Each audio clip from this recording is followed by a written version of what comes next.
Bonjour à toutes et à tous et bienvenue sur votre nouvelle vidéo hebdomadaire bourse, trading et investissement qui s'intitulera cette semaine Bourse Pivot BCE et après. Comme d'habitude, le petit message d'avertissement qui stipule que le contenu de cette vidéo est à unique but pédagogique et informatif qui ne constitue en rien un conseil et que vous êtes seul responsable de vos investissements et donc de vos trades. Pour me suivre sur les différents réseaux que sont évidemment Twitter, Instagram et TikTok sur Tino-Bourse et le groupe privé, le groupe Facebook accessible bien sûr gratuitement, le podcast de la bourse et bien sûr la chaîne YouTube sur laquelle vous êtes où vous pouvez activer la clochette afin de recevoir une notification dès lors que je publie une nouvelle vidéo. Pour celles et ceux qui veulent aller un petit peu plus loin en matière d'accompagnement, sound bourse, formation, coaching, tout est sur le site pepitortrade.com. Mes partenaires Trade République avec qui bien sûr vous pouvez ouvrir un compte avec un petit cadeau de bienvenue avec le code qui est affiché en haut à gauche. Mes partenaires Ibou pour l'expertise fondamentale, j'y reviens. Urutia, gestion privée pour passer votre patrimoine au niveau supérieur. Et enfin, bien évidemment, ProRealTime, le logiciel que j'utilise qui est accessible gratuitement. Tous les liens de tous ces partenaires sont en description de la vidéo. Petit zoom sur mes amis de Ibou avec Maxime, Guillaume, Marie, qui évidemment ont un site qui est superbe. Et qui sont spécialistes bien sûr dans l'analyse fondamentale profonde si je puis dire, et ils vous offrent la possibilité d'essayer gratuitement et sans carte bleue d'ailleurs leurs produits. Et d'ailleurs on réalise un live, je crois que c'est le 14 juin ensemble, donc si vous voulez accéder à ce live, sachez que vous pouvez bien tout simplement vous inscrire gratuitement sur le site ibou.expert. On attaque avec le programme de cette vidéo, bien entendu. Alors il y a une petite nouveauté, j'espère que ça vous fera plaisir, puisque moi vous savez je tiens toujours des idées que vous me proposez en commentaire quand j'estime qu'elles sont alors bonnes, elles sont souvent bonnes, mais surtout qu'elles peuvent apporter un véritable plus, si vous voulez, à l'ensemble de l'audience. Donc on aura toujours une introduction, bien sûr, rapide, économique, macroéconomique, et on aura toujours, quand il y en aura des questions, j'essaierai de répondre à une question qui me semble intéressante à creuser. Donc n'hésitez pas, en commentaire, n'hésitez pas bien évidemment à poser des questions de manière un peu plus générale et j'essaierai d'y répondre. Ça peut être technique, ça peut être sur la macroéconomie, ça peut être qu'importe. Si vous avez des questions, vous les posez en commentaire et j'en sélectionnerai toutes les semaines quand il y en a une et j'essaierai d'y répondre. Et la question que l'on va poser aujourd'hui, c'est sur Total Energy. D'ailleurs, je vous montrerai ça tout à l'heure. Alors, on parlera bien évidemment du CAC, du CAC Small, on parlera aussi de pas mal d'actions, on a un programme très chargé, décidément.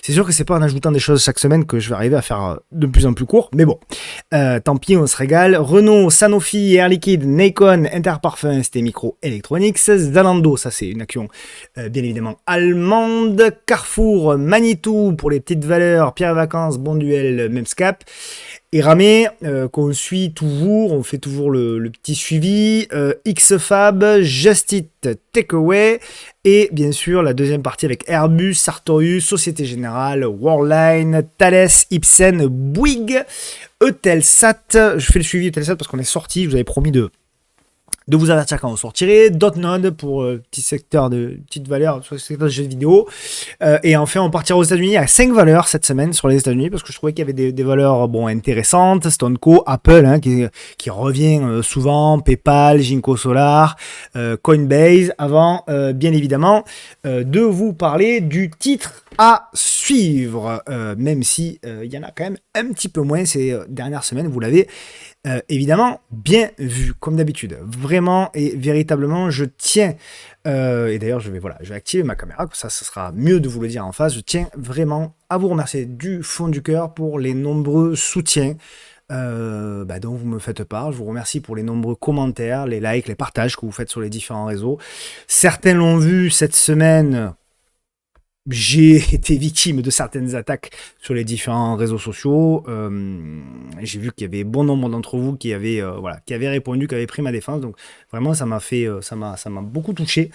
C'est comme ça fait partie des réseaux. On dit que c'est le revers de la médaille. Je sais pas trop, mais bon, c'est comme ça. Malheureusement, j'ai plus le temps de répondre. Je consacre mon énergie et mon temps pour les gens qui sont bienveillants et qui ont envie d'apprendre, et en plus gratuitement sur la chaîne. Donc voilà, j'ai plus trop le temps, si vous voulez, de répondre à des gens qui n'ont que jalousie, aigreur, etc. J'essaye, dans la mesure du possible, d'apporter à ma petite hauteur ce que je peux, mais de toute façon, quand vous avez des gens en face de vous qui sont là uniquement pour vous insulter, vous injurier, vous mépriser, l'écart, si vous voulez, est trop important pour que j'y passe du temps et j'essaye d'apporter des réponses. En tout cas, voilà, je renouvelle mes remerciements pour celles et ceux qui ont fait des réponses qui m'ont beaucoup touché.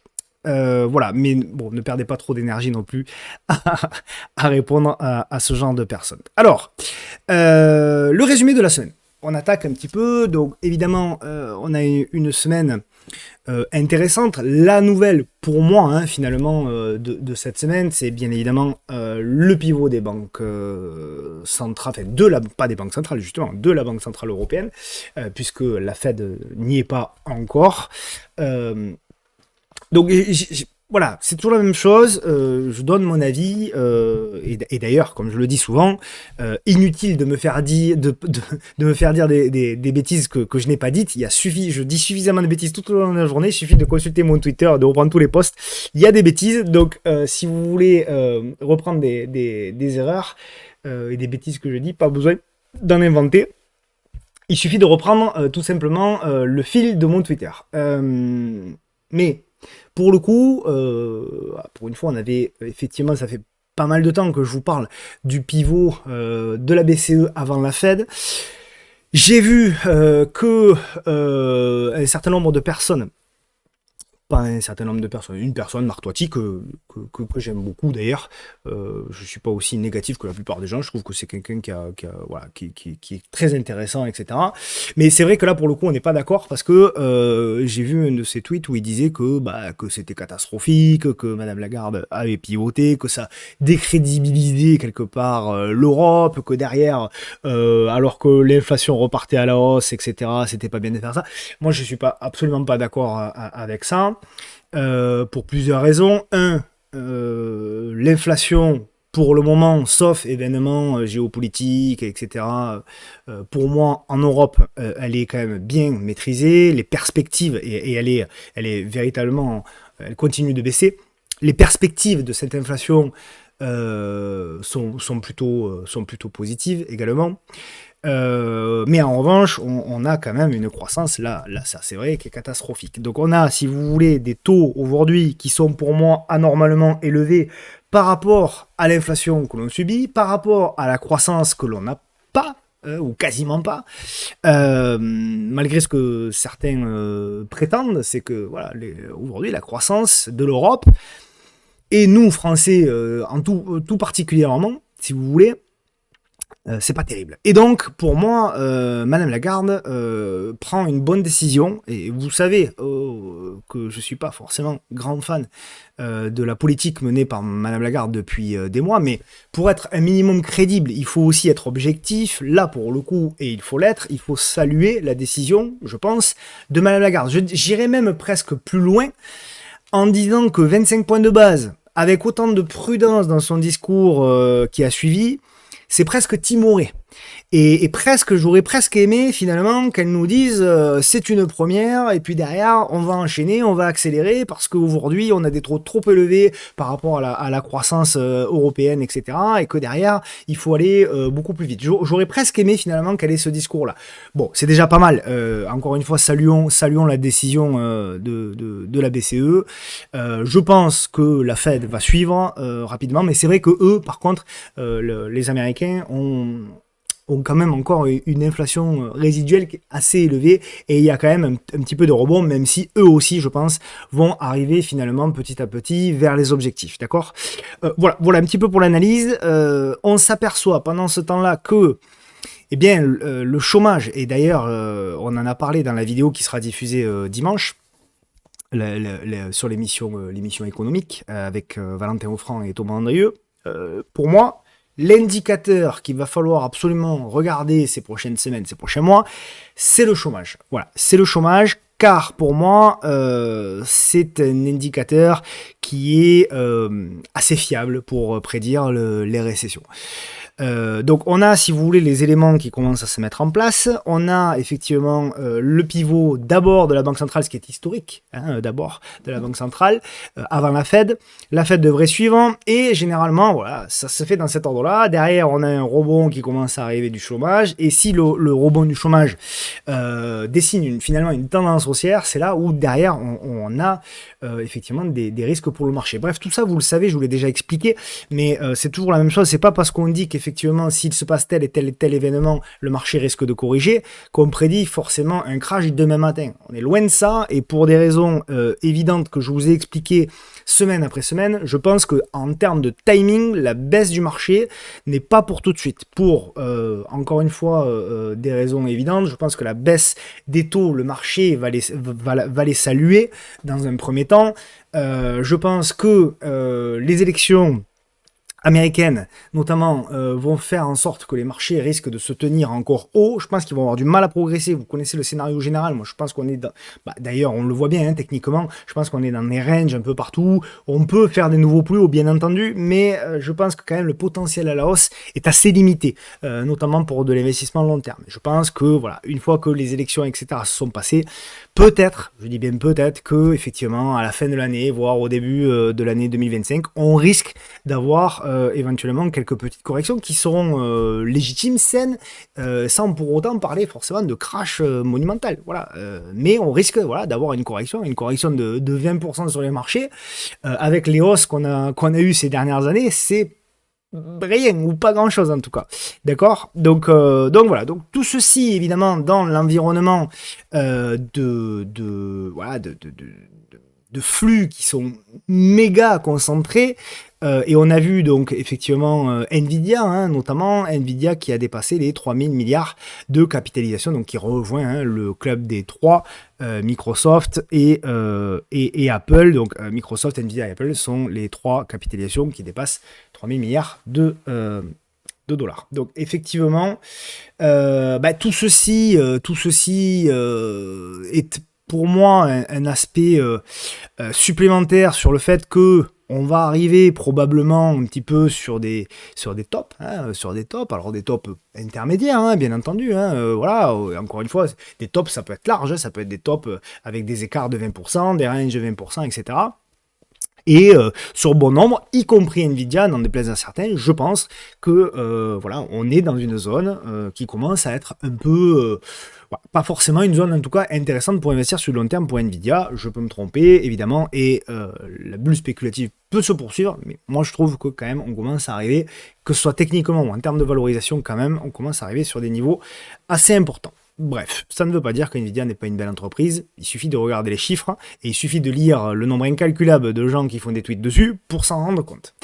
Tout ceci également dans un contexte, si vous voulez, où, et on l'a vu, assez étonnant quand même cette histoire, que hier, j'en parlais sur Twitter, hier la séance sur le S&P 500 a été une séance avec extrêmement peu de volume. Je crois apparemment, d'après ce que j'ai lu, que c'était la séance avec le moins de volume depuis 18 ans, si on enlève, vous savez, les séances un peu coupées, tronquées, quand il y a des jours fériés, des Thanksgiving, etc., où c'est souvent des séances de 2-3 heures, donc là évidemment on peut pas comparer à ça.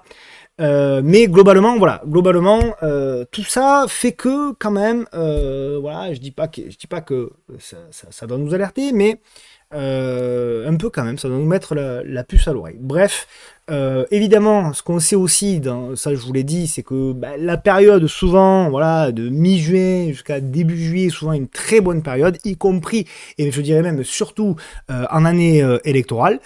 Donc tout ça pour dire que voilà, on peut aller faire des nouveaux plus hauts, tout en sachant que il faut quand même faire attention. On va avoir de la volatilité, on en a de plus en plus et ça va accélérer. En année d'élection américaine, le VIX augmente de manière significative les 5 à 6 mois précédant l'élection. Donc ça, peu de volume, des flux qui sont captés par quelques grosses capitalisations. Bref, on l'a vu, et y compris vous l'avez vu cette semaine avec les pays émergents, on a vu l'Inde qui peut, malgré ce graphique absolument extraordinaire, qui peut perdre 6-7% en une séance. Et les reprendre d'ailleurs quasiment en 48 heures. Je pense que c'est quelque chose qu'il faut s'attendre sur les indices, y compris les indices occidentaux, y compris, pourquoi pas le S&P, pourquoi pas le Nasdaq. Il faut s'attendre à beaucoup de volatilité ces prochaines semaines, ces prochains mois. On verra. Moi, je m'attends en tout cas à ça. Mais encore une fois, ça créera également des opportunités. Voilà, donc évidemment, je vous invite donc dimanche à aller voir la vidéo qui sera diffusée sur l'actualité économique des marchés, une vidéo vraiment très intéressante. Dedans, vous aurez des indicateurs, les indicateurs qu'il vous faut surveiller, des indicateurs qui sont, alors on va pas dire prédictifs, mais qui souvent reviennent régulièrement lorsque il y a des récessions qui arrivent. Donc, notamment Valentin nous en a proposé un qui est hyper intéressant. Mais voilà, on parlera du pivot des banques centrales, on parlera du pivot de la Fed, on parlera également de l'or. Voilà, je pense que véritablement, pour celles et ceux qui comprennent pas grand-chose en termes sur le plan de l'économie et de la macroéconomie, je pense que cette émission peut en tout cas vous y aider. Voilà, donc évidemment, je vous laisserai aller la voir. Et puis, donc cette partie-là, cette nouvelle partie qui est la question de la semaine. Donc, j'ai relevé, je crois que c'est sur Facebook, que Eric demander la question suivante. Ça fait plusieurs fois que je vois sur Twitter cette question qui revient. Donc c'est vrai que pour être tout à fait franc, j'avais une idée et puis finalement en faisant des recherches, mon idée a un petit peu changé. Les cours de Total Energy sont-ils corrélés au pétrole? En gros, est-ce que lorsque les cours du pétrole augmentent, les cours de Total Energy augmentent, et lorsque les cours de Total Energy baissent, les cours du pétrole baissent? Ou en tout cas, plutôt le contraire, lorsque les cours du pétrole baissent, est-ce que le cours de Total Energy baisse? Alors, vous le savez, avoir un avis c'est bien, mais mon avis ne compte pas plus que le vôtre, et donc ce que je préfère en général, c'est apporter des faits. Et donc, je me suis amusé à faire tout simplement un petit comparatif. Petit comparatif entre en vert, vous le voyez ici, les courbes le graphique de Total Energy de 1992 à nos jours, d'accord, et en bleu, alors c'est dividendes non investis, mais c'est pas très important, et en bleu, les cours du pétrole. Alors, ce qu'on constate globalement, c'est que c'est pas forcément énormément corrélé, pas tant que ça. Finalement, il y avait alors depuis 1992, si vous voulez, jusqu'au point haut, on peut considérer de point haut du pétrole, je parle, donc en 2000, avant la crise des subprimes, 2008. Effectivement, on peut considérer que globalement, il y avait une certaine corrélation. On pourrait même aller jusqu'à 2010. Et puis voilà, depuis, vous voyez, on a là par exemple des cours du pétrole qui sont effondrés. Pour autant, l'envoi Total Energy qui est bien remonté. Et surtout, alors là où c'est intéressant, et je pense que c'est de par la diversification, si vous voulez, de Total Energy, qui aujourd'hui n'est plus simplement une entreprise qui fait du pétrole. Il y a bien d'autres aspects qui sont en train de développer. Et là, on le voit, vous voyez, depuis le point là de 2022, ça fait quand même 2 ans et demi qu'on a quand même des cours de Total Energy qui sont en tendance haussière et des cours du pétrole qui sont en tendance baissière. Donc, est-ce que cette décorrélation va se poursuivre ou pas? Évidemment, je n'en sais rien, mais en tout cas, c'est un constat. Je trouve qu'en tout cas, les cours de Total Energy par rapport au pétrole sont quand même de plus en plus décorrélés. Donc, voilà un petit peu l'analyse. Chacun, évidemment, tirera les enseignements de ce graphique-là. Mais en tout cas, le débat est intéressant, et c'est toujours ce que je dis, quand un débat est intéressant et respectueux, en général, ça apporte des choses. Donc voilà, pour Total Energy, voilà un petit peu l'analyse. Encore une fois, s'il y a d'autres questions, que vous avez des questions comme ça qui peuvent être voilà, un peu atypiques, un peu spéciales, n'hésitez pas en commentaire à me les adresser, et j'essaierai de faire des recherches sur ces sujets. Voilà un petit peu, grosso modo, ce que je voulais vous dire. Donc, évidemment, on passe à l'analyse maintenant des indices, donc le CAC 40. Alors, je veux d'abord le mettre, le CAC 40, en unité de temps mensuelle. Parce que là, oui, effectivement, on a une baisse depuis les plus hauts. Donc, on était à 8250, on est allé taper 7950, donc on a une baisse de 300 points, évidemment. Euh, effectivement, bon, moi, j'ai toujours le même avis, si vous voulez, en ce sens que pour moi, on est quand même un petit peu sur des excès. On n'est pas, du moins, alors sur des excès. Je fais attention à ce que je dis. On va dire qu'on n'est pas sur des zones d'opportunité extrêmement fortes pour du moyen long terme, d'accord. Ça veut pas dire qu'on peut pas trader, ça veut pas dire qu'il faut tout vendre, tout ça, ça veut pas dire ça. Ça veut juste dire que, voilà, quelqu'un qui veut rentrer sur le marché, qui veut acheter du CAC 40, faire all-in maintenant, même à 8000 points, même après une baisse de 3-4%, je pense, à mon humble avis, que c'est pas forcément très intelligent. Je pense qu'il vaut mieux rentrer, voilà, en plusieurs fois, peut-être en DCA, peut-être ce que vous voulez, mais en tout cas, là, sur ce niveau-là, c'est pas forcément intéressant. Lorsqu'on zoome un petit peu en unité de temps journalière, pour moi, on a vraiment l'exemple typique, donc c'est ce fameux range, si vous voulez, qu'on décrit depuis un petit moment. Range sur borne haute de 8250, borne basse 7900 points, et grosso modo, depuis début février, mi-février, on va dire, on zigzague là-dedans. Donc, voilà, on est toujours sur du zigzag, on commence tranquillement à tracer nos petites obliques. Moi, je pense que, je vous l'ai dit, que, du moins, je ne serais pas surpris, en tout cas, si on venait créer un petit peu de liquidité un petit peu plus en dessous, c'est-à-dire aller chercher peut-être les 7008, et je pense que si c'est le cas, derrière, on peut avoir un signal de retournement pour aller chercher de nouveau plus haut. Voilà, un petit peu le scénario principal. Maintenant, encore une fois, même si on pète l'oblique directement, on pourra déjà peut-être repasser à l'achat en mode trading pour aller chercher des plus hauts, et après on sera vigilant. Mais c'est un range qui est un peu, qui est un peu étroit, c'est que 300 points quoi finalement. Ouais, 350 points. Donc si vous voulez, c'est pas énorme quand même comme range.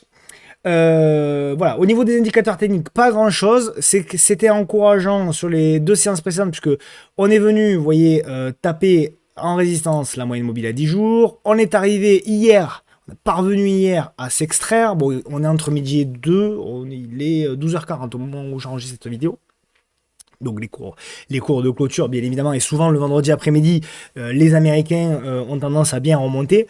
Donc maintenant, tout l'enjeu de la journée, si vous voulez, c'est sauver cette moyenne mobile à 10 jours, qui se situe aux alentours des 8000. Voilà. Si on arrive à s'inscrire, voilà, clôturer, à garder les 7980, 8000 points, on aura espoir pour la semaine prochaine éventuellement de relancer. En revanche, si on commence à revenir sur les 7900 points, ce sera quand même le 1, 2, 3, 4, 5, 6, 7e appui.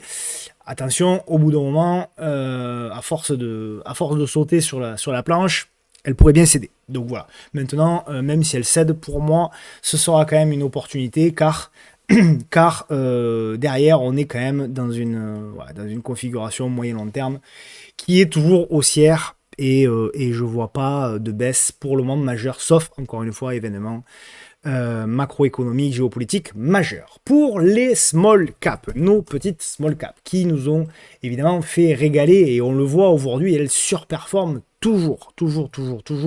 On a toujours, vous vous souvenez, depuis la congestion ici, il s'en est passé des choses depuis. On a toujours comme objectif, alors on a touché un objectif intermédiaire qui était ici. On est dessus, d'accord.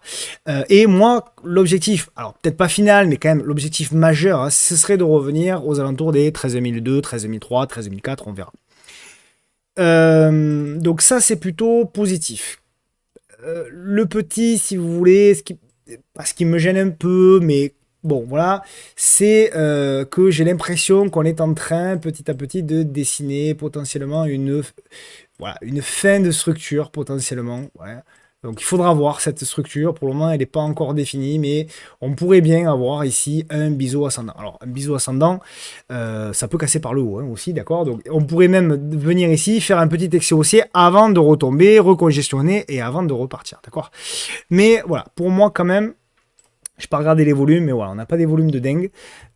C'est peut-être un bisou d'essoufflement, donc attention, pas de signal de toute manière tant qu'on tient la moyenne mobile à 10 jours. Voilà, là pour le moment, tant qu'on tient les 12 800 points, on continue à chercher de l'achat sur les small caps. Ça patine, mais ça tient. Voilà, en gros, si on devait faire le résumé un petit peu de tout ça. Si vous le voulez bien, on passe aux actions avec Renault. Tous les jours un bruit nouveau. Renault, alors, c'est une expression de mon père, ça. Renault, tous les jours un bruit nouveau. Bon, ça va bien mieux hein, quand même pour Renault, qui, je trouve, est une entreprise qui, véritablement revient un petit peu sur le devant de la scène, qui va mieux, etc. On en avait beaucoup parlé précédemment, hein. Donc pour moi, il y a un pattern, si vous voulez, qui ressemble beaucoup au précédent. Regardez ici le pattern de 2007, on a vu la chute, on a vu le rebond, et derrière on avait une construction comme ça. Eh bien, si je duplique un petit peu cette pattern-là, on ressemble quand même beaucoup, beaucoup à ça. Donc on verra, je crois que c'est Rodolphe Stéphane qui est à fond dessus, et je pense qu'il a raison. Je trouve que la config long terme est vraiment intéressante et moi le premier sur repli je serais acheteur. Voilà. Maintenant ici, bon, il peut y avoir effectivement un petit peu, si vous voulez, un petit peu plus de volatilité pour une raison simple, c'est qu'on est sur une zone majeure hein, en mensuel. Après on va zoomer hein, sur l'unité de temps mince, sur l'unité de temps journalière, sur les petites unités de temps, mais c'est normal, si vous voulez, c'est normal qu'on commence à voir des bougies rouges qui apparaissent. C'est normal. Et ça crée aussi des opportunités. Maintenant, en daily, donc je zoome, on avait, si vous vous souvenez bien, voilà, on avait cette oblique ici en rouge. On avait proposé, voilà, en cas de repli, effectivement, un achat potentiel. On a à peine touché l'oblique et derrière, ça a repris 17%. Donc voilà, pour moi là, ça va être de la construction de figures, ça va être, voilà, pour les traders vraiment pur et dur. Bon, on fait effectivement ici un petit pullback sur la zone. Bon, là c'est du trading. Maintenant, pour du moyen long terme, et là je vais repasser en hebdo, il faudrait pour moi, hein, ce qui serait vraiment intéressant, je ne sais pas si on l'aura, mais ce qui serait vraiment, en tout cas, effectivement intéressant, c'est si on avait... Et hop, allez, je vous fais une zone un peu large, comme ça les investisseurs, vous serez contents. Voilà, si on avait un repli, grosso modo, dans cette zone. C'est possible, hein. C'est possible, ça ferait un repli supplémentaire de voilà, 15-20%. C'est pas impossible. D'accord. Et si on a ça, alors oui, derrière, on pourra aller chercher effectivement de l'achat. Je dis pas que ça va arriver. Encore une fois, on n'est pas dans la capacité, l'analyse technique n'est surtout pas dans la capacité de prédire l'avenir. Ce n'est pas un outil de prédiction. C'est un outil qui permet tout simplement, d'évaluer les flux. Est-ce qu'on est en flux acheteur? Est-ce qu'on est en flux vendeur? C'est un outil qui permet de déterminer les zones clés. En l'occurrence, la zone des 40 à 44 en est une. Et c'est un outil qui vous permet aussi de manager votre risque. Voilà, c'est tout. C'est pas du tout, moi j'ai pas la capacité de vous dire est-ce que Renault va se replier ou pas, j'en sais rien. Je dis juste en revanche que si on se replie, qu'on revient dans cette zone-là, en effet, ce sera très certainement une opportunité intéressante. Voilà. Et après on zoomera, on ira voir dans les unités de temps inférieures si on a une congestion et la figure, etc. etc. Vous connaissez la musique, d'accord? Voilà. Donc en tout cas, plutôt positif sur Renault. Sanofi. Alors, Sanofi, bon, c'est pas ma préférée hein, à trader, Sanofi. J'attendais un repli un peu plus supplémentaire sur cette zone-là. D'ailleurs, j'avais une alerte ici. Bon, c'est pas déclenché pour le moment. Même, je dirais que c'est plutôt positif puisque, je vais le mettre en gras, puisque on a breaké l'oblique ici et pour le moment, on congestionne là-dedans. Donc, ce qu'on va, allez, je vais effacer un peu tout ça, ce qu'on va éventuellement rechercher, c'est désormais, donc on a la grande figure, on a la construction de la petite figure. Ce qu'on va désormais rechercher, c'est la capacité, en effet, voilà, de bien congestionner là-dedans et éventuellement de breaker.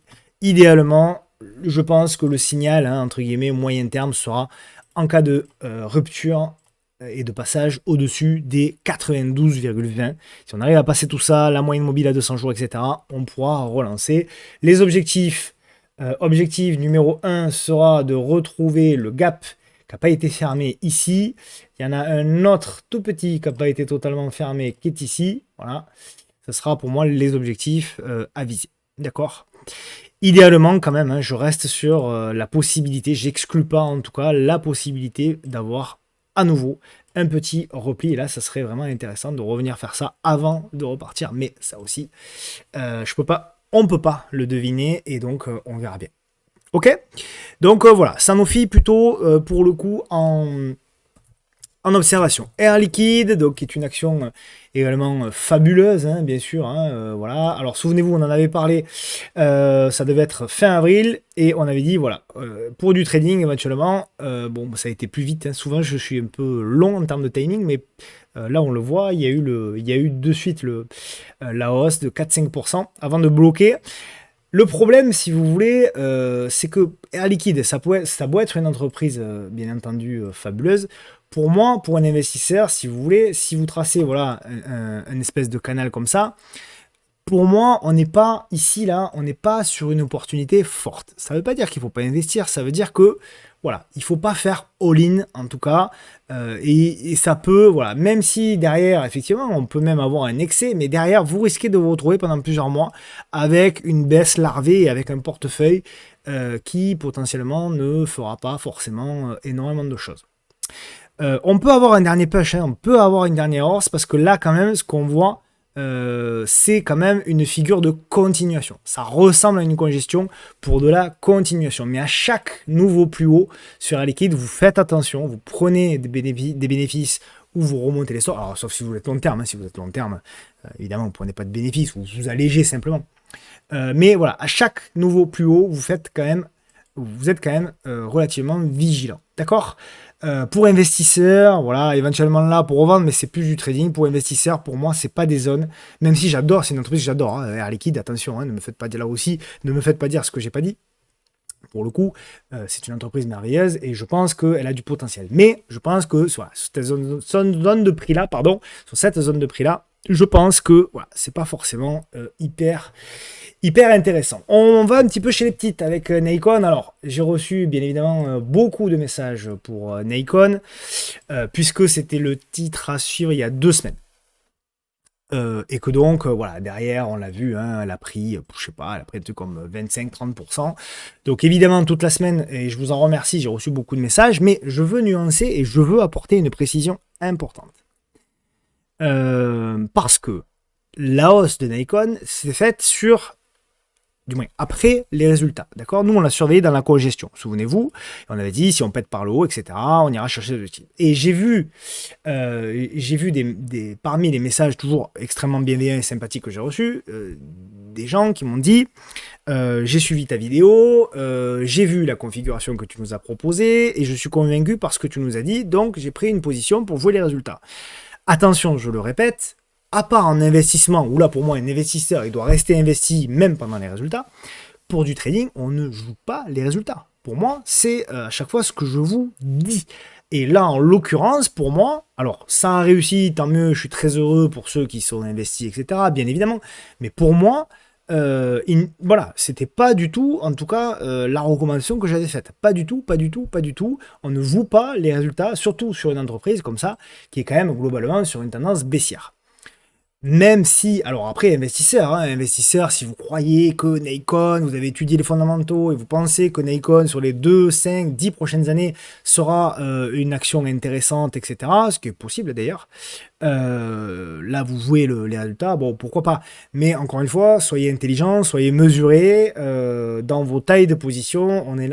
Voilà, le but de la bourse, c'est pas de se faire mal. Hein. Le but de la bourse, c'est aussi, il y a enfin, je le vois comme ça, moi en tout cas, ça doit être une notion de plaisir. Si c'est pour avoir du stress, de pas savoir les résultats qui vont arriver, etc., ça sert à rien, honnêtement.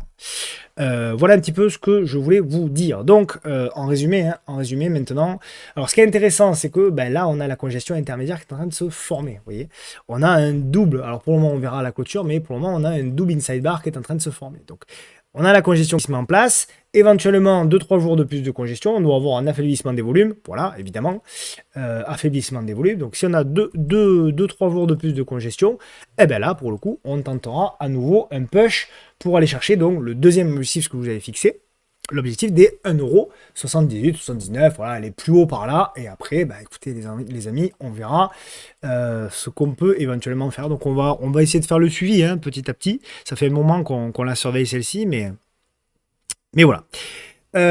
Interparfum, donc Interparfum pour moi elle est toujours bah voilà, elle est toujours assez intéressante. Donc nous on avait un trade sur le son, on avait pris la cassure ici, on a touché un TP avant de revenir en arrière. Maintenant, alors pour les investisseurs, moi j'ai toujours le même avis, hein, si vous voulez, toutes ces valeurs ne changent pas tant qu'on tient les supports obliques. C'était la même chose sur ST Microélectronique, mais qu'on va voir juste après d'ailleurs, ST Microélectronique, etc. Voilà, support oblique pour moi, hein, souvenez-vous, moi je vous avais dit investissement ici, et c'est toujours pareil, investissement là. Pour moi, un investisseur, voilà, support oblique. Après, demi-position toujours lorsqu'on fait de l'investissement, parce que effectivement, ça peut casser par le bas. Et si ça casse par le bas, vous serez bien content si on revient dans cette zone ici, grosso modo, la zone des 35, 36, 37, vous serez bien content à nouveau de renforcer votre position. Donc, une demi-position.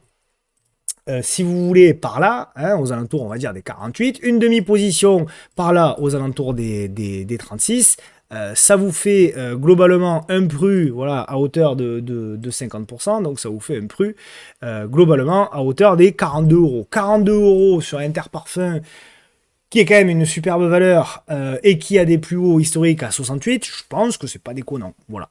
Mais encore une fois, il va falloir faire preuve de patience, c'est du long terme, toujours la même chose. Il faut aussi bien avoir conscience de l'unité de temps sur laquelle on travaille. Pour pas avoir les mêmes exigences en termes de performance sur du long terme que sur du court ou moyen terme. C'est toujours la même chose. Quand je vois certains qui construisent des portefeuilles long terme et qui traquent leur performance, qui regardent leur portefeuille tous les jours, sauf si on est un grand passionné de bourse. Et là, je mets ça évidemment de côté, mais quelqu'un qui n'est pas forcément un grand passionné de bourse et qui veut construire un portefeuille de long terme et qui regarde tous les jours son portefeuille, pour moi, ça n'a pas de sens. Voilà. Ok. Voilà, donc pour Interparfum, bon, pas de problème. Pour le moment, c'est de l'investissement. Pour le daily, bah, le daily, pour moi, c'est toujours pareil, en espèce de, voilà, de ventre mou, si vous voulez, sur ITP, une espèce de biseau descendant. Ça ressemble, hein, en tout cas, à une espèce de biseau descendant. Ouais, je vais vous le dessiner correctement parce que là, je travaille comme. C'est pas beau. Voilà. Ouais, ça peut être voilà, une espèce de congestion de biseau descendant. Donc ça peut faire encore un ou deux allers-retours. En tout cas, c'est encourageant. Je trouve quand même c'est encourageant. Ça congestionne plutôt pas mal. Ouais, là aussi, il y a une réduction des volumes, etc. Donc bon, c'est éventuellement à suivre. Ok.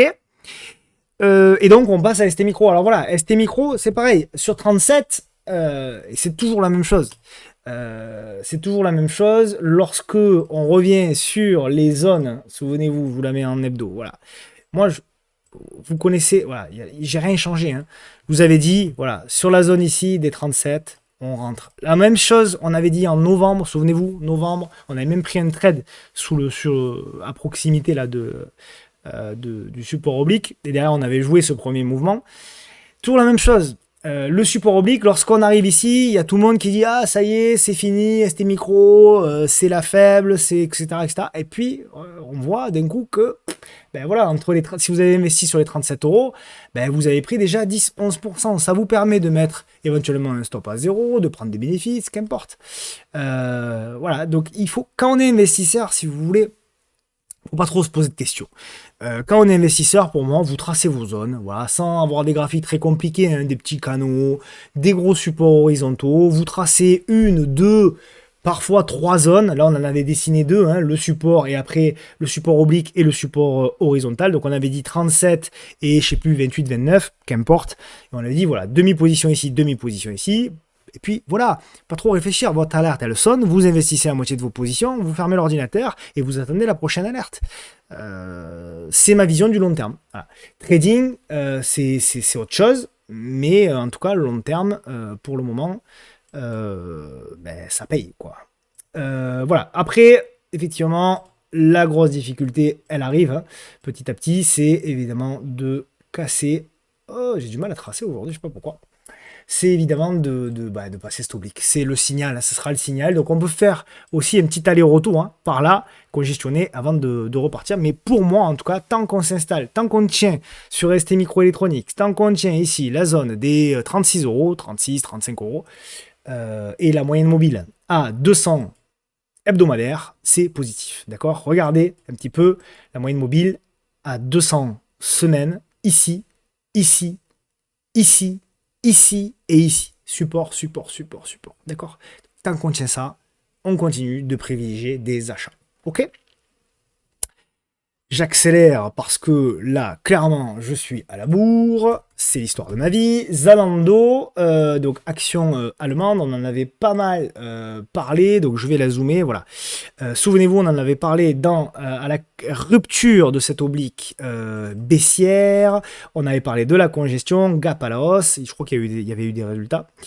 Moi, ce qui m'intéresse sur Zalando, alors c'est le potentiel, d'accord. Je trouve que graphiquement, il y a du potentiel. 2, c'est la construction. D'accord. La semaine dernière, je vous ai parlé de Lexibook. Je ne veux pas faire du tout le comparatif des valeurs d'un point de vue fondamental. Je fais juste le comparatif de la structure. Souvenez-vous, vous avez dit tendance baissière, d'un coup on a un rebond, on a une construction de figure et ensuite on a la relance. C'est exactement ce qui s'est passé sur Lexibook. Et là j'ai la même chose si vous voulez. Donc j'ai une tendance baissière, j'ai la grande figure, la petite figure qui est cassée et là on a la construction de la figure intermédiaire. Donc à chaque nouveau plus bas, faites attention, vous pouvez avoir un signal de retournement pour aller chercher une nouvelle accélération à la hausse. On appelle ça un fanion, souvent, voilà, un biseau descendant, un fanion, bon, on s'en fout à la limite. Ça c'est la théorie, nous on trade, d'accord. Donc, en tout cas, c'est un signal potentiel de construction de figure. Et plus vous allez avoir, si vous voulez, un bout de figure qui va congestionner par là, plus ça va être intéressant. Parce que votre ratio gain-risque, évidemment, ça va vous permettre d'avoir un stop de plus en plus court et un objectif de plus en plus éloigné. C'est comme l'histoire de... Souvent dans les livres, je l'ai déjà dit, mais je le répète, souvent dans les livres, on dit que lorsque vous avez des figures intermédiaires, il faut que pour que la figure soit validée, qu'on sorte la figure avant le dernier tiers. C'est une ânerie. Voilà, tout simplement. C'est une bêtise, c'est une stupidité. Au contraire, plus votre mouvement va durer longtemps jusqu'au bout de la figure, plus la congestion va être forte, plus lorsque vous allez céder et que vous allez casser par le haut, vous risquez derrière d'avoir une accélération et un mouvement brutal. D'accord? Donc voilà, retenez ça en particulier. Bon voilà, donc pour le moment, Zalando, c'est de l'observation, watchlist, et puis effectivement, alors, quand est-ce qu'il y aura le signal? Vous pouvez commencer déjà à tracer des petites obliques, hein. Voilà, il y a des petites obliques qui sont là, vous tracez vos petites obliques, vous pouvez vous dire, j'achète éventuellement à la cassure de l'oblique, vous pouvez mettre un ordre à seuil de déclenchement en cas de dépassement, notamment des 25 euros, etc., etc. D'accord?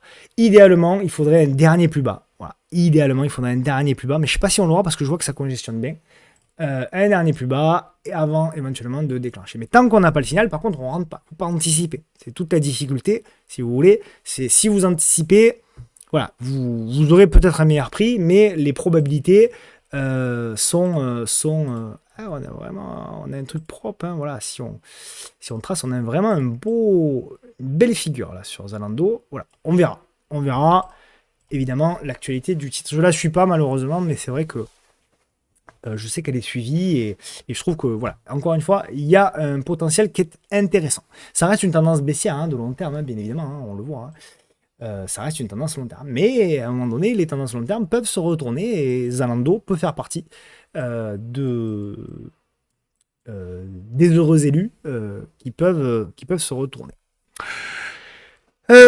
Carrefour, Carrefour, c'est pas positif, hein, pour reprendre le slogan, c'est pas vraiment positif, pour le coup, puisque, voilà, on est en difficulté.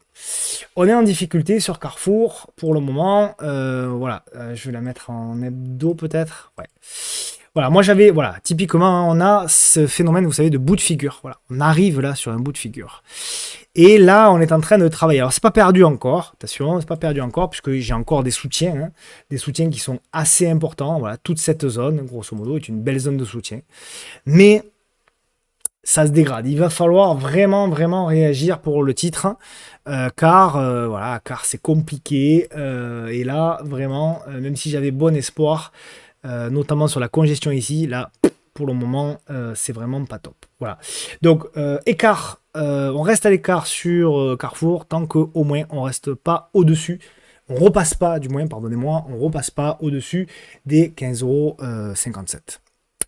Voilà pour le titre Carrefour. Manitou, c'est un petit titre. Qu'est-ce qui était intéressant sur Manitou? Ouais, il y a une belle progression. Alors, je vais vous le montrer en. C'est un mensuel, ouais. Voilà, je vais vous montrer la figure en mensuel parce qu'elle n'est pas dégueu. La figure mensuelle, voilà.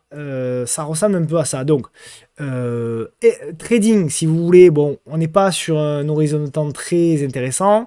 On n'est pas sur un horizon de pas de temps, de prix, pardon, très intéressant. En revanche, il va falloir observer peut-être les prochains mois si effectivement Manitou a la capacité, notamment en unité de temps hebdomadaire, de casser et éventuellement de nous créer une petite congestion par là, enfin, pour pouvoir redémarrer un petit peu plus tard. Donc pour moi, Manitou, c'est positif. De toute manière, maintenant, tant qu'on est installé, je vais la mettre en hebdo du coup, voilà, tant qu'on s'installe, je dirais au-dessus, tant qu'on reste au-dessus de la zone des 25 €, 26 €, c'est plutôt positif. On a un gap ici à aller combler. Bah, d'ailleurs, on est venu faire la mèche ici à l'entrée du gap, qui fait pour le moment résistance. Mais pour moi, quand même, on reste globalement positif. Pierre et Vacances. Bon, super, hein, Pierre et Vacances, hyper intéressante. On la suivait, souvenez-vous, sur le bas de figure. Hop, je vais me mettre en unité de temps journal. Alors, c'est une action d'un titre très baissier, hein, aussi. Voilà, on l'a suivi dans la congestion ici, souvenez-vous. On a breaké, pullback. On redémarre.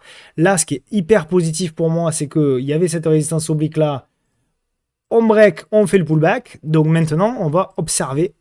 Bien évidemment, moi, c'est une valeur que j'aime beaucoup, hein. Enfin, j'y suis attaché parce que c'est vrai que Pierre et Vacances, ça a toujours été des bons souvenirs à titre personnel. Donc, c'est vrai que souvent, on est un peu attaché à ça. Mais en tout cas, voilà, au-delà de ça, ce que je veux dire, c'est que je trouve que voilà, il y a des choses intéressantes. Tant qu'on tient les 1,46 €, je trouve que c'est intéressant. Et donc, il va falloir observer s'il y a une congestion supplémentaire pour pouvoir tenter une nouvelle accélération.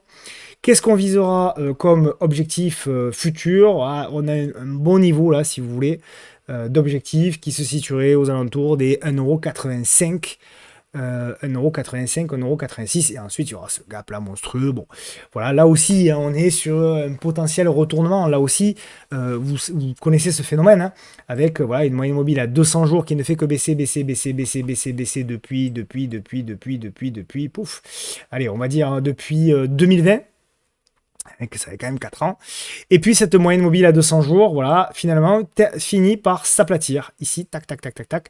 Et enfin, on espère que, selon la théorie, on ait une baisse, une stabilisation, avant éventuellement une relance. C'est clairement ce qu'on essaye de jouer. Le signal de moyen terme sera donné en cas de rupture des 1,85 €. Donc là, idéalement, si on peut anticiper un petit peu ce signal-là pour vraiment les court-termistes, ça peut être vraiment... je pense, intéressant. Bon duel. Alors, bon duel, toujours tendance baissière, mais ce qui est intéressant, entre guillemets, au niveau de bon duel, donc on avait ce biseau, on est sur les plus bas, hein, bon duel. Oh non, je dis une bêtise, on n'est pas sur les plus bas. On a cassé les plus bas de 2009, mais on n'est pas sur les plus bas historiques, qui sont plutôt là. Donc attention quand même, hein, ne pas écarter la possibilité qu'on ait une nouvelle accélération à la baisse, mais voilà, pour le moment, ce qui est intéressant, c'est qu'on avait effectivement ce biseau descendant qui était déjà très agressif, on l'a cassé par le bas, on a fait le pullback, et là pour le moment, eh ben, ça congestionne, ça construit. Donc voilà, alors attention, c'est pas pour tout le monde, hein, c'est du trading là vraiment pur, hein, là on est vraiment, on est sur une tendance baissière, on est sur une valeur qui, c'est pas premium. Mais voilà, pour le moment, ça se regarde, ça se surveille, ça s'observe. Et si on arrive à breaker, qu'on arrive à réintégrer la figure, ça peut être éventuellement intéressant pour jouer un rebond technique, aller chercher la moyenne mobile à 200 jours, etc. etc. Évidemment, si vous repassez pour moi, vous repassez sous les 7,34 €, vous laissez tomber, hein, clairement. Là aussi, pas d'anticipation. Sur les valeurs en tendance baissière, alors, il y a des règles importantes. Hein, tendance baissière, déjà, le money management que vous appliquez ne doit pas être le même que sur une tendance haussière. Donc, vous devez réduire vos tailles de position. Ça, c'est pour moi une règle essentielle. Deuxième règle essentielle, on ne moyenne pas sur les tendances baissières, c'est-à-dire qu'on n'accumule pas une position à la baisse. Et troisième chose importante, on coupe la position une fois que les signaux ont été invalidés, d'accord? Parce que sinon, voilà, on a des constructions, on en a eu par le passé, je sais pas moi, voilà, là on avait une tendance baissière, vous voyez, voilà, là par exemple, voilà, on avait une tendance baissière, là on a une belle construction, là on tente la cassure, et puis derrière c'est un échec. Si vous coupez pas, si vous mettez pas une invalidation par exemple par là, derrière vous retrouvez jamais votre prix. D'accord? Pour ça qu'il faut toujours avoir conscience de ça. Quand vous êtes dans une tendance baissière, mettez un stop d'invalidation. Autant dans une tendance haussière, je peux comprendre à la limite que quelqu'un qui fait du swing un peu plus large, voilà, il va acheter sur repli en plusieurs fois, etc. Ça me va. Sur une tendance haussière avec des bons fondamentaux, ça me va. Sur une tendance baissière comme ça, avec des fondamentaux moyens, on va dire, là par contre, à mon sens, on ne peut pas se le permettre. Je vais essayer de ne pas en oublier une. Apparemment, la semaine dernière, j'en ai pas oublié. J'en ai pas oublié la semaine dernière. Donc, je vais essayer cette semaine aussi de ne pas oublier. Memscap. Alors, Memscap. C'est une valeur qui a fait un parcours formidable. Parcours formidable, puisque c'est une hausse entre effectivement 2022 décembre et avril 2024, plus 1000%. Absolument exceptionnel. Donc là, il y a la correction. La correction, regardez, on est sur une moyenne mobile à 200 jours qui a fait, voilà, l'analyse technique. Je sais que certains disent que c'est de l'astrologie, mais bon, malheureusement, pour eux, ça n'en est pas. Et donc, elle a fait support. Maintenant, ce qui est intéressant, c'est que, vous voyez, on a ce niveau là aussi. Donc, on a un double, voilà, toujours quand il y a un conglomérat, si vous voulez, d'indicateurs, c'est toujours beaucoup plus intéressant. Donc, support, effectivement, de la moyenne mobile à 200 jours, plus support également horizontal. D'accord? Le support des 6,65 € jusqu'à 7 €. Ce qui est intéressant, maintenant, sur Memscap, et ce pourquoi il faut, je pense, la surveiller, c'est que, en effet, vous voyez, on est en train de chercher à péter ici l'oblique. On avait là aussi une espèce de biseau, de figure, en tout cas descendante. Cette figure, on essaye doucement de la casser par le haut. Aujourd'hui, on a une jolie bougie, plus 6%. D'accord? Voilà, une belle bougie ici. Donc pour moi, c'est positif. Maintenant, il va falloir passer la zone de résistance qui est là. C'est les 7,80 €. Voilà, 7,80 €. Si on pète les 7,80 €, il y aura probablement effectivement un signal qui va se déclencher. L'invalidation, pour moi, elle sera claire. C'est en cas de passage sous la moyenne mobile à 200 jours. Et qu'est-ce qu'on va viser? On va viser le top. Ici, les tops, le double top d'ailleurs. Double top, ici, aux alentours. Alors, vous prenez un petit peu de marge. Aux alentours des 9,60 €. Ouais, 9,60 € grosso modo. Ouais, un petit peu plus de marge, 9,56 €. D'accord? Voilà un petit peu le plan de trading qu'on pourrait essayer de monter éventuellement sur Memscap. Eramé, bon, je fais rapidement. Eramé, elle a breaké, je crois, cette semaine. Voilà, elle a breaké. Bon, on a atteint, je voulais la montrer par acquis de conscience. L'objectif qu'on avait fixé des 111,4 a été touché ce matin. D'ailleurs, donc la congestion ici, baf, le break, souvenez-vous, on la suivait ici, on la suivait là, on la suivait là, on la suivait dans la congestion, là ici, bon, voilà, c'est parfait. Maintenant, il faut... Voilà, c'est devenu une tendance haussière, si vous voulez. Là aussi, on le voit, la figure, la congestion, tout ça. Vous regardez, là aussi, ce que je vous disais en début de vidéo, que quand on arrive sur le dernier tiers, c'est là où c'est très intéressant. Et là, c'était un exemple concret sur Eramé. Et regardez, depuis le dernier tiers de la figure, on a eu une hausse de 83%. C'est absolument faramineux sur une action en plus très liquide.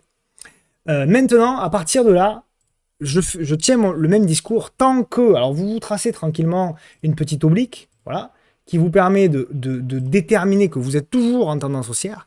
Tant que vous êtes au-dessus de cette oblique-là, en bleu, eh bien, à chaque congestion, vous tentez un achat. Bien évidemment, plus la congestion va intervenir tard, plus elle aura de chances d'échouer et surtout, plus le ratio gain-risque sera faible, bien évidemment. Hein. Donc on essaye, effectivement, il y en avait une ici, qui était voilà, une autre ici, une autre là, il y en aura d'autres très certainement, si on va chercher des plus hauts, il y en aura d'autres. Ok. Voilà, XFAB, alors décevante XFAB, mais elle s'accroche. Voilà, on est toujours dans la zone, pour moi, je vais zoomer un peu tout ça, voilà. Elle est toujours dans la zone. Comme vous avez dit la dernière fois, je ne sais pas, je nettoie un peu tout ça. Voilà, on va nettoyer, on va retracer parce que ça commence à être vieux. Je ne sais pas la figure qu'elle trace, mais elle est en train de construire. Donc ça peut être, ça ressemble apparemment, hein, ça va être peut-être quelque chose d'un peu plus comme ça. Donc on peut avoir un peu de zigzag. Donc là aussi, si on a la chance qu'on arrive en bout de figure, on cherchera éventuellement des achats. Voilà, là aussi, hein, si on commence à repasser sous les 6,35 €, voire sous les 6 €, hein, grosso modo, il faudra être beaucoup plus vigilant. Ça voudra peut-être dire qu'on va aller chercher notamment la zone des 5 €, etc. etc. J'accélère un petit peu, Just Eat, décevante, Just Eat. Le bas de range est là, on a cassé le range, on fait le pullback, on s'accroche aux branches. Pour le moment, c'est de la congestion. Tant qu'on tient les 11,77 €, il y a de l'espoir. Mais oui, je dois bien l'avouer, malheureusement, pour le moment, c'est pas terrible. Et le range, il est plutôt en train de casser par le bas. Donc, ce qu'il faut absolument la semaine prochaine, l'enjeu pour Just Eat, c'est bien évidemment de réintégrer le range, repasser au-dessus des 12,52 €, 12,53 €, 12,54 € pour aller chercher dans un premier temps, évidemment, le haut du range. Et après, on verra si on a la capacité de break.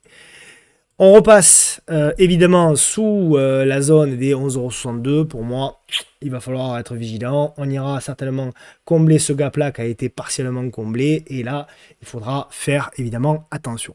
Toujours en surveillance, toujours espoir quand même. Mais je dois bien avouer, à mon grand regret, bien évidemment, parce que c'est une action que j'apprécie, je dois bien avouer que pour le moment, c'est un petit peu dégradé, quoi. Voilà. Airbus, même analyse que précédemment. Pour moi, on en a parlé, je crois, il y a 2 mois. Vous avez dit, on n'est pas sur des, voilà. Vous avez dit, on n'est pas sur des zones intéressantes.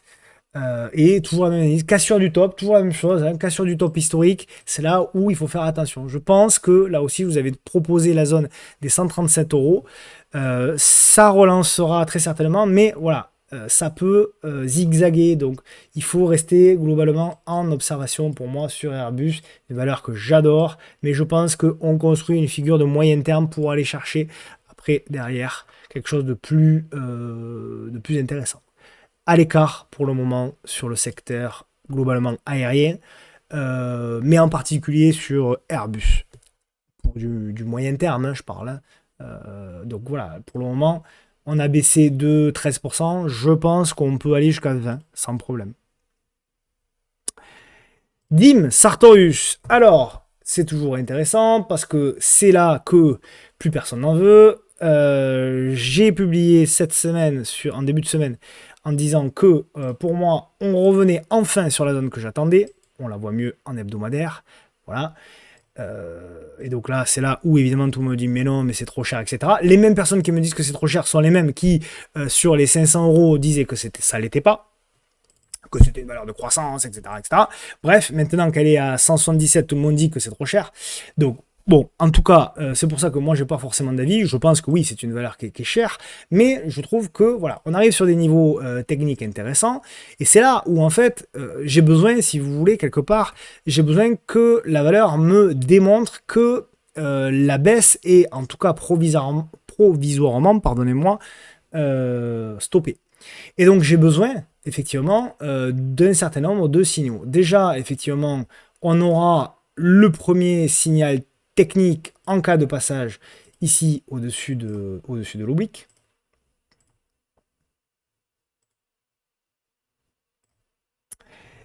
Je vais la mettre en rouge, ce sera mieux. Voilà. En cas de signal au-dessus de l'oblique. Ok. Mais quand même, globalement même, je pense que voilà, si on arrive déjà à repasser au-dessus des 188,80, il y aura peut-être quelque chose à tenter en mode trading, avec un stop sous les 175, pour aller chercher un objectif ici, et enfin aller chercher en mode trading le comblement, total ou partiel, du gap. Et après, on verra. Ça reste une action soumise aux news, ça reste une action, voilà, donc il ne faut pas faire n'importe quoi, il faut bien tailler la position défensive là-dessus, soyez vigilants. C'est du trading, clairement, mais voilà, je pense qu'on est quand même sur une zone qui est importante. Idéalement, il faudrait un petit aller-retour vers le bas là pour bien congestionner par là, sans volume, breaker, et là on aura une belle prise de position à tenter.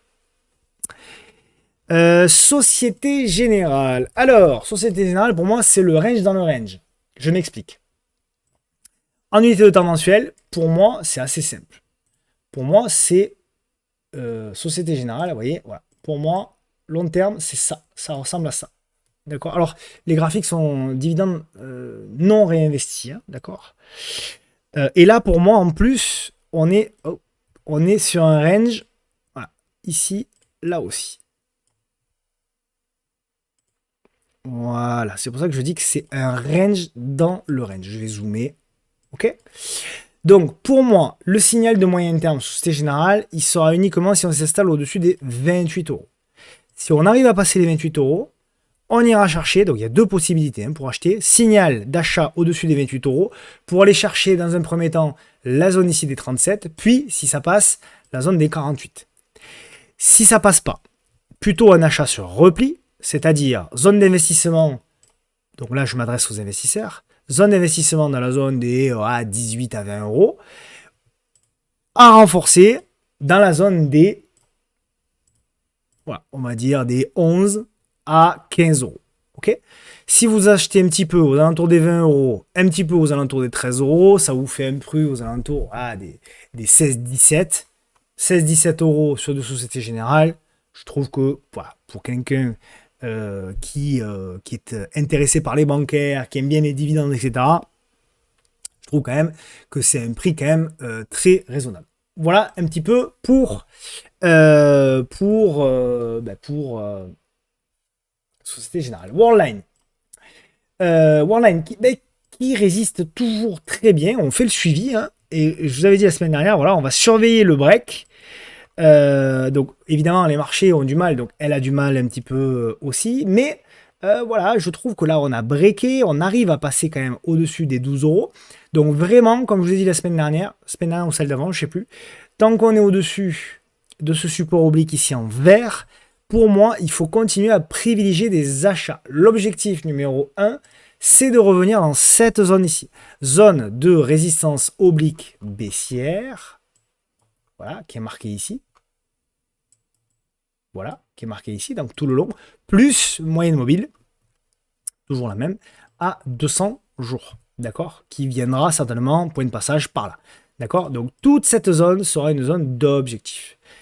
Donc si on a la chance, semaine prochaine, d'avoir une petite réduction de la volatilité par là, on tente éventuellement des achats, ok. Thales. D'ailleurs, je vous remercie, je reçois des messages, plein de messages qui me disent « Ah, il y a une compression, il y a un double top, un triple top, baisse des volumes, etc. » Je sais que, alors on ne l'a pas étudié aujourd'hui, mais apparemment sur Sword, j'ai reçu plein de messages sur Sword. Il y en a pas mal qui m'ont parlé de Sword, donc j'imagine qu'il y avait un beau setup, ou qu'il y a un beau setup. Donc je vous en remercie parce que c'est toujours hyper agréable. Alors, Thales, de faire attention à ce que je dis, parce que je suis obligé de plus en plus de faire attention à ce que je dis. Pour moi, bon, c'est une tendance haussière, c'est une valeur intéressante, c'est une valeur avec des bons fondamentaux. Je pense qu'évidemment, malheureusement, vu l'ambiance dans le monde dans lequel nous vivons, Thales, et je le crains, a toujours de l'avenir. Pour autant, j'ai l'impression que c'est un peu cher et un peu haut. Surtout, pas cher fondamentalement, mais je voulais dire cher techniquement, d'accord. Donc attention quand même, pour moi, à privilégier plutôt des achats sur repli, D'accord? Attention là-dessus. Pour moi, ça pourrait ressembler quand même globalement là aussi à une fin de structure. D'accord?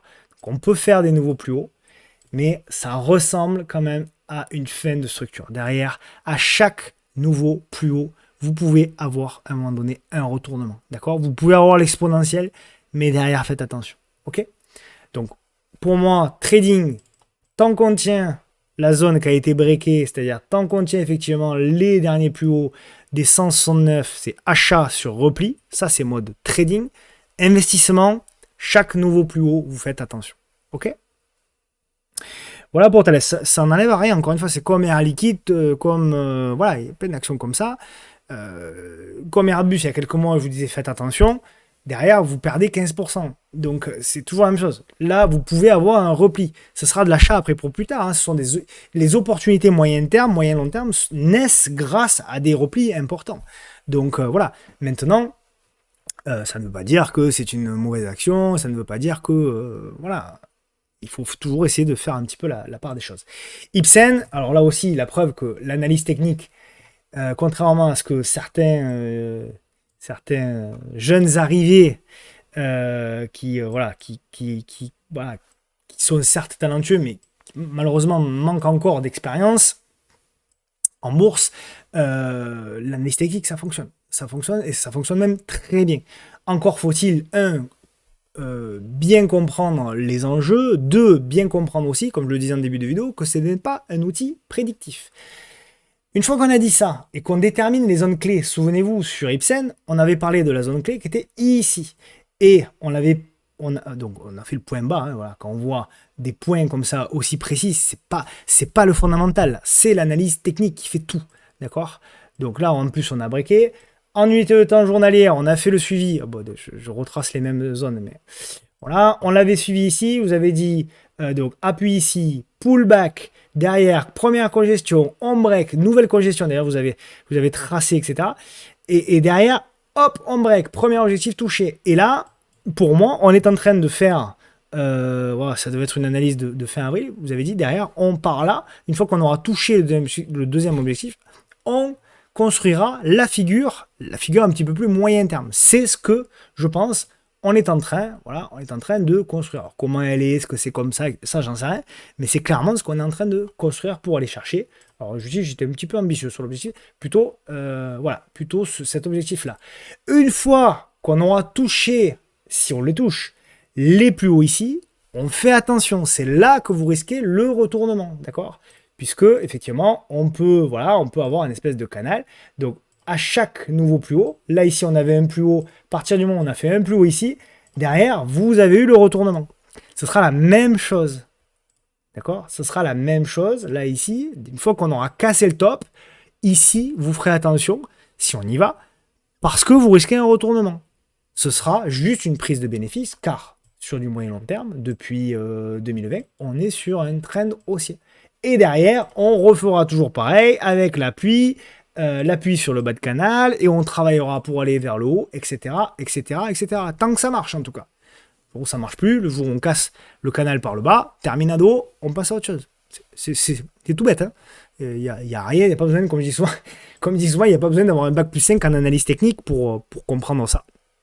C'est dommage, encore une fois, que certains inexpérimentés et déjà avec 2 ans d'expérience de bourse des certitudes. Malheureusement, les certitudes en bourse en général, les certitudes, l'ego et le mépris en général en bourse, ça fait pas bon ménage. Ipsen, Bouygues. Alors, Bouygues, elle est intéressante, hein, Bouygues. Vraiment, alors, c'est la construction, pour les investisseurs, ça va peut-être vous intéresser parce que c'est la construction long terme qui m'intéresse, notamment la construction mensuelle. Regardez, donc pareil, hein, dividende non réinvesti, pardonnez-moi. On est effectivement sur une figure. Alors là, pour le coup, on est arrivé là aussi largement au-delà du dernier tiers et on a breaké. On fait là la congestion mensuelle. Donc, très intéressant. Maintenant, lorsqu'on observe ça, il faut effectivement zoomer dans l'unité de temps daily, hein, petite unité de temps, et il faut attendre tout simplement le petit signal. D'accord? Voilà, on va attendre le petit signal. Donc là, on a ici, ah, je fais que des bêtises, moi, décidément, aujourd'hui. Voilà. On a le petit signal qui est ici, vous voyez, hop, voilà. Donc, tant qu'on est dans cette figure-là, on va surveiller et on va essayer de voir si on peut avoir une petite congestion. Même on peut venir là, hein, c'est pas très grave. On va essayer de voir si là-dedans, on a un petit phénomène de congestion et on arrive à breaker. Pour jouer ce genre de truc-là, revenir aux alentours des 37 euros et ensuite relancer. On réintègre la figure, on revient sous les 32 euros, 32,50 €, signal de faiblesse, et là, on redevient effectivement un petit peu plus vigilant. Eutelsat, donc on est sorti nous, je l'ai mis sur Twitter, et donc voilà, donc nous on avait joué la cassure, on a fait le suivi, hein, de A à Z. D'ailleurs, on n'est pas sorti là, on est sorti ici. Peu importe. En tout cas, voilà, on avait pris la cassure ici, derrière on a breaké, et voilà, là on a de la faiblesse. Je pense qu'on va venir retester ce niveau-là. Voilà. Donc ce qu'il va falloir, là où il va falloir être extrêmement vigilant, c'est dans cette zone-là, dans la zone des voilà, 4 euros, 4,10 €. Si on a effectivement une conso, une congestion, là à ce moment-là, on rejouera quelque chose de plus positif. Voilà, pour Tesla, ça reste une tendance baissière. Dans les petites valeurs à surveiller, Download, secteur des jeux vidéo, c'est une tendance très baissière. Voilà, regardez-moi ça, c'est très très baissier, donc c'est pas pour tout le monde, c'est pas très liquide. On en avait parlé à l'époque. On en avait parlé dans la congestion ici, vous avez dit, voilà, il faut breaker les 4,64 et les 4,70 pour relancer. On ne l'a pas fait. Donc, à nouveau, ici, tout ça, finalement, voilà, c'est parce qu'on est sur une tendance baissière. Hein. On casse la figure, on fait la congestion, elle casse par le bas. Tout est à refaire, et c'est clairement ce qu'on est de nouveau en train de refaire, ici, avec, effectivement, et c'est là où ça m'intéresse, du moins, c'est intéressant, puisque, voilà, à nouveau, on a la petite congestion qui est en train de se mettre en place. On a là aussi un fort affaiblissement des volumes. Donc ça aussi, ça nous intéresse. Et donc, là aussi, si on arrive à breaker tout ça par le haut, notamment si on arrive à repasser au-dessus des 3 euros, 3 euros, 3 euros, 3,10 €, décidément aujourd'hui j'ai du mal, plus les 3,27 €. Du coup, pourtant j'ai pas attaqué la sangria encore, ni le Cointreau. Et si on arrive à repasser au-dessus des 3,03 €, 3,10 €, 3,27 €, à ce moment-là, on validera un signal potentiel de, alors peut-être pas de retournement, mais en tout cas de rebond technique pour aller chercher donc des zones un petit peu plus intéressantes qui seront notamment ces zones-là, c'est-à-dire bon la zone des 4 euros quoi, grosso modo, et la moyenne mobile par là aux alentours des voilà, toujours pareil, 4 euros. Ok. Pareil, là, pensez, tendance baissière, on s'embête pas, hein, si derrière on répète à la baisse les 2,50 €, laisse tomber, ok. On passe à nos amis américains. Donc, on a 5 petits copains américains cette semaine. On a StoneCo qui m'a été proposé, cette semaine. StoneCo par mon pote Mathieu d'ailleurs, je crois. Alors, je vous la montre en mensuel parce que ça va intéresser les investisseurs. Pour moi, on est sur un cas comme ça, sur StoneCo. C'est-à-dire que on avait ce support, on a toujours ce support oblique hein, qui est en bleu. On a cette résistance qui a fait support ici en 2018, support ici en 2020, résistance ici en 2021, qui a à nouveau fait résistance en 2024. Derrière, on a un rejet.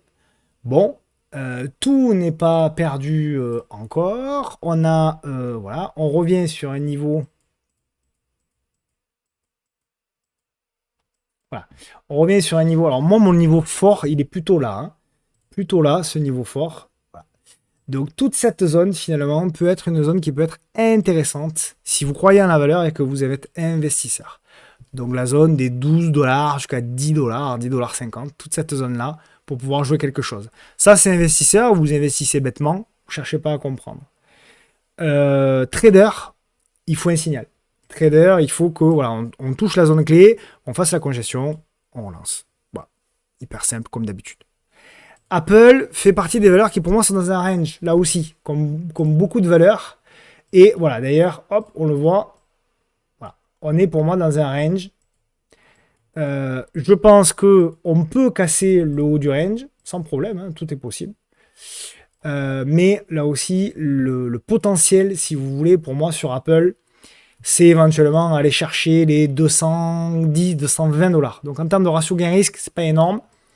Ou alors, effectivement, possibilité de shorter, position vendeuse, pour aller chercher les 166. Le stop d'invalidation, il est facile. Stop d'invalidation, si vous shortez, il est au-dessus des 200 $. Voilà. Objectif, le gap, 173 et le bas de range. Et si éventuellement derrière ça pousse, on ira chercher le bas de canal, qui sera d'ailleurs le bas de canal potentiellement, si on y va, une opportunité de long terme potentielle. Voilà un petit peu, voilà, encore une fois, hein, nous, l'analyse technique, on n'est pas capable de savoir si ça va monter ou ça va descendre. Par contre, on est capable de mettre en place des stratégies. C'est ça qui nous intéresse. C'est comme ça qu'on gagne de l'argent sur les marchés. Hein. C'est pas en devinant. En devinant, voilà, vous avez une chance sur deux. De toute façon, ça va pas plus loin. PayPal. Alors, c'est moyen bien, on va dire. Allez, moyen bien. Moi, je suis toujours, je crois toujours en PayPal parce que je trouve que la configuration de moyen long terme est intéressante. Donc, on avait toujours cette oblique là. Cette oblique là, elle a briqué. On est venu faire tester le gap. Derrière, on a un rejet, on fait le pullback, on revient tester l'oblique ici en support, on fait la congestion, toujours la même chose, zone clé, congestion, et hier, voilà, on fait une belle bougie. Donc je pense que là aussi, pour moi, on peut faire du zigzag, et ça peut durer, et voilà, l'objectif pour moi, tant qu'on tient le support ici, oblique, en pointillé noir, il faut chercher de l'achat. Ok, j'invalide donc tout ça si on casse le support oblique et si on passe sous la moyenne mobile à 200 jours. Donc si vous repassez sous les 60 $, là par contre je serai le premier à vous dire attention, ça devient un petit peu plus dangereux. Voilà, on a bien vu la compression, on a bien vu la congestion, donc c'est pas mal. Sur pullback éventuellement ça peut être intéressant, et après pour les moins agressifs on attendra une belle congestion et ensuite éventuellement un break pour aller un petit peu plus loin. JKS. Alors, JKS, je vous ai toujours dit, ça fait 2 ou 3 ans qu'on la suit, celle-ci. Je vous ai toujours dit, il faut attendre, il n'y a rien. Un petit peu comme Zalando, on l'a suivi pendant 2 ans, je vous dis, il n'y a rien à faire. Et là, il se passe des choses sur Jinko. Alors, c'est pas gagné, hein, bien évidemment, mais alors, on avait 2 choses. L'oblique, ici, en bleu. La figure, ici, la grande figure ici, comprimée entre la résistance oblique ici en rouge et le support oblique ici en bleu. Ce qui est intéressant, c'est qu'on a breaké. Vous avez dit, on aura le signal si on repasse au-dessus des 30,20 $. On l'a titillé, mais on n'a rien intégré. Mais il faut quand même observer maintenant la réaction. C'est-à-dire que on a eu la résistance, elle a été vendue. Bon, c'est un peu violent la chute, mais elle est violente. Maintenant, ce qui va m'intéresser, c'est la capacité de Jinko Solar à relancer et éventuellement à nous dessiner une petite congestion-compression. Si on a ça, les amis, on achète. Ok?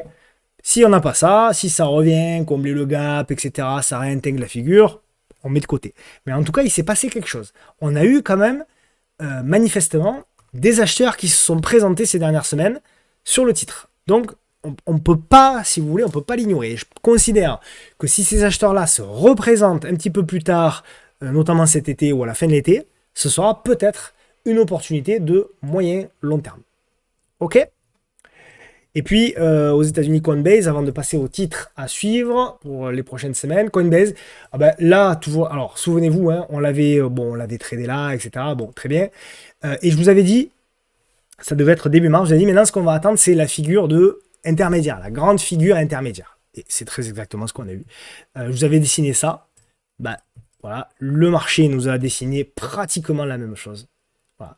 C'est pas, là, encore une fois, hein, c'est pas, on ne devine pas. C'est juste que ce sont des patterns qui reviennent, tout simplement. Moi, je sais que vous êtes parfois étonné des dessins que je fais en disant c'est incroyable, c'est quasiment la même chose, etc. Mais c'est parce que c'est la psychologie des foules qui est faite comme ça. C'est pas voilà, vous retrouvez ces patterns dans beaucoup de titres, y compris sur des indices, y compris sur des matières premières, y compris sur le Bitcoin. Ce sont des patterns, voilà, c'est comme ça.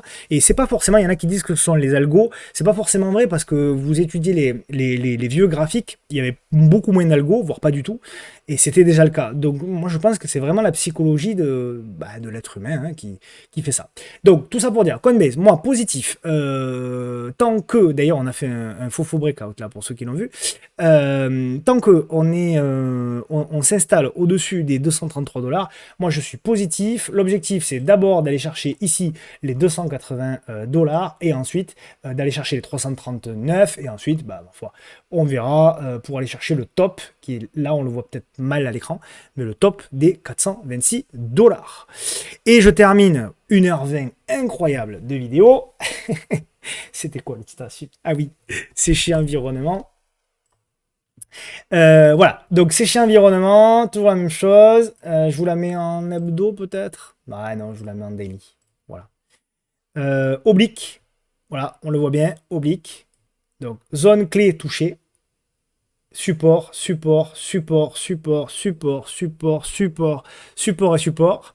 Maintenant que la zone clé est touchée, je sais pas ce que ça va faire, je n'en sais rien. Je sais juste qu'on a touché une zone clé, donc deux possibilités en fonction de votre profil, en fonction de votre agressivité sur les marchés, en fonction de tout un tas de choses. Deux possibilités. Soit vous attendez, et c'est peut-être le mieux d'ailleurs, vous attendez la cassure de l'oblique ici en rouge. Voilà, la cassure, la congestion, etc. Soit, pour les plus agressifs, vous attendez une clôture, une cassure, une clôture au-dessus de la moyenne mobile à 10 jours. Le stop dans les deux cas sera le même, sous le dernier plus bas qui sera dessiné à ce moment-là. Voilà les amis. Merci beaucoup encore une fois pour le nombre de commentaires que vous mettez. Merci pour vos commentaires. Merci pour les soutiens. Je lis tous les commentaires.